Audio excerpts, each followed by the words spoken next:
As postgraduate psychiatry residents, understanding the dynamics of the doctor patient relationship is foundational to your practice. We can categorize these interactions into four primary models, easily remembered by the acronym PIID: paternalistic, informative, interpretive, and deliberative.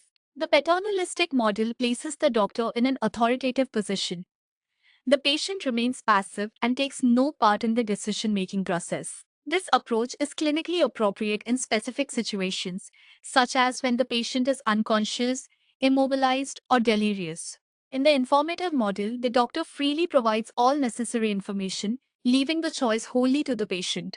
This can place the patient in an unrealistic autonomous role where they might perceive the doctor as cold or uncaring. This model is generally best suited for one-time consultations. The interpretive model focuses on shared decision-making. The doctor presents various alternatives while carefully considering the unique characteristics of the patient. The patient has the opportunity to discuss options and identify the one that is best for them. The doctor maintains a flexible stance, allowing for questions and suggestions.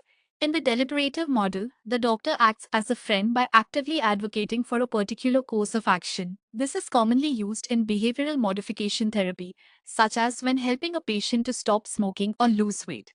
It is crucial to remember that no single model is inherently superior to another. You may use more than one type of model during a session. All four models can be utilized within a single visit, as different patients and varying circumstances demand different approaches. Relationship problems often arise when a doctor becomes fixated on one style and cannot switch strategies as needed. Mastery in navigating these relationships involves clinical flexibility.